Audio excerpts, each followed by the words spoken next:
Despite these Greek victories, the Persians were able to retain control of many of the islands in the Aegean, Thrace, and at least part of the coast of Asia Minor.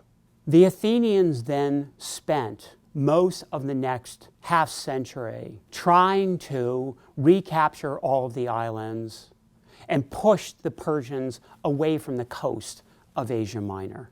Around 450 or so, a peace was signed which gave the Greek cities on the coast of Asia Minor the right to follow their own laws. But soon, the ever-quarreling Greeks gave the Persians plenty of opportunities to reassert their influence over the coast and even some of the islands.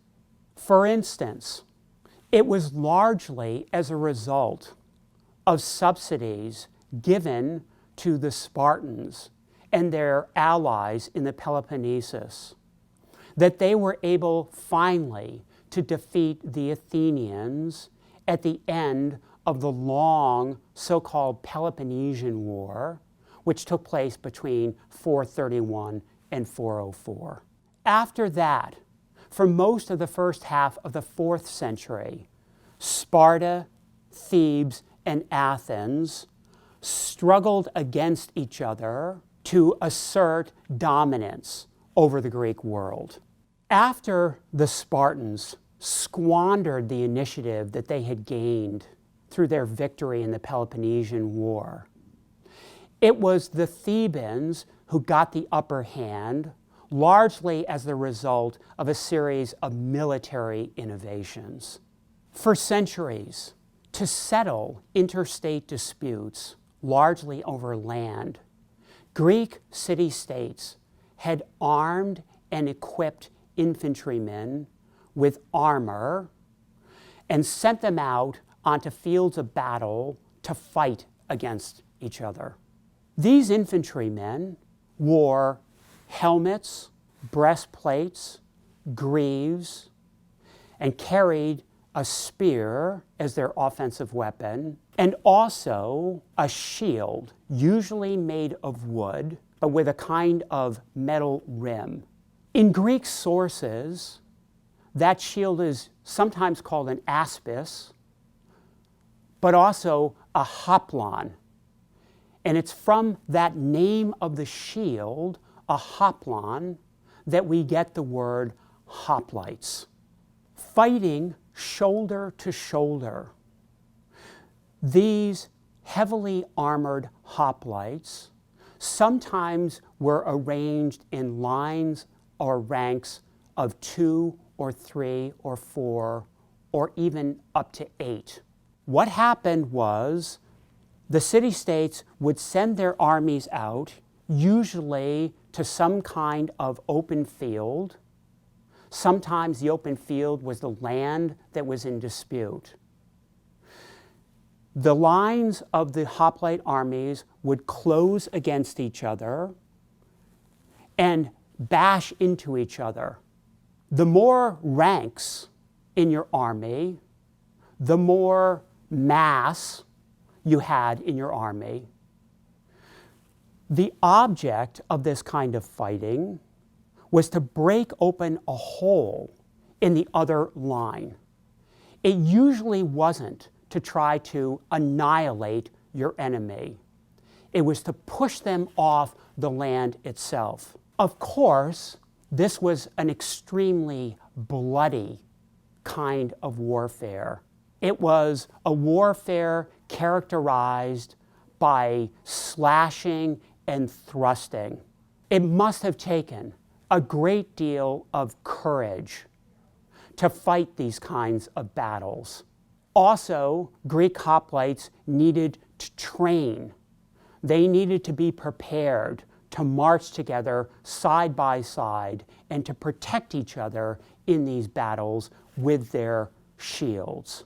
So in these battles, it was absolutely vital for the hoplite warriors to stay in their places in the lines to prevent breakthroughs.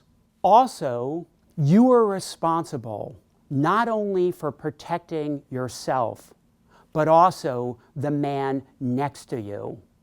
Why?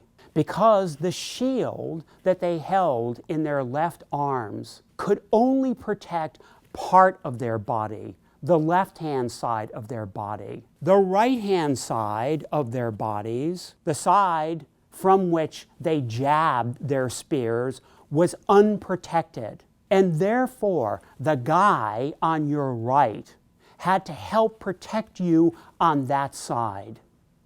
So in hoplite warfare, coordination and cohesion of the lines was absolutely critical. You all fought together or you all died together. Because most city-states had populations of male citizens that were more or less consistent, most city-states could only put into the field hundreds or a few thousand hoplite warriors. And what that meant was that in these battles, usually they could only put out there 1 or 2 or 3 or 4 or 5 or at most 8 lines of these warriors. And so most of the battles resulted in these kinds of scrums where both sides were pushing against the other to make a breakthrough. And that's where the Theban military innovations become important.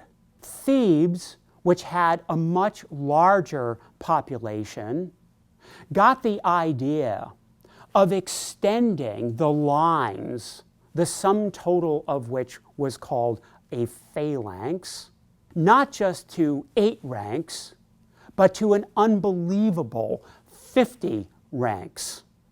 And so, when Thebes fought against other city-states' armies, what they were able to do was to bash through the lines of their opponents.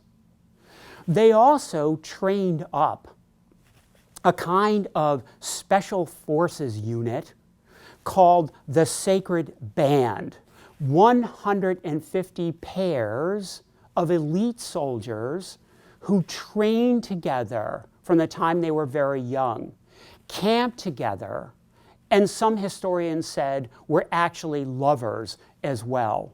These guys fought side by side in battle and were put into play in battles at crucial moments and in important places. Using these military innovations, the Thebans were able to defeat the Spartans in 2 big battles in 371 and 362, which left Sparta itself with massive casualties. In the first battle in 371, something like 400 Spartans of the officer class were killed. And so, for a while in the 4th century, Thebes gained the upper hand. Unfortunately for them, in the second battle, their great tactical innovator and genius, a man named Epaminondas, was killed. And afterward, they seem to have lost momentum. The Athenians, who in the 4th century had managed to stitch together another naval alliance to help them pursue the Persians yet again and also dominate the Aegean, ran out of money essentially in the 4th century and became exhausted as well. And so, by the middle of the 4th century, the 3 major powers in Greece, Sparta, Thebes, and Athens, had worn themselves out fighting against each other. And the result was that after more than a century of struggle, Persia was yet again in a position to be the dominant influence up to and including the coast of Asia Minor. Paying back Persia for some ancient sacrilege was a rhetorical pipe dream. There was only one potential threat to Persia from the west: the kingdom of Macedon.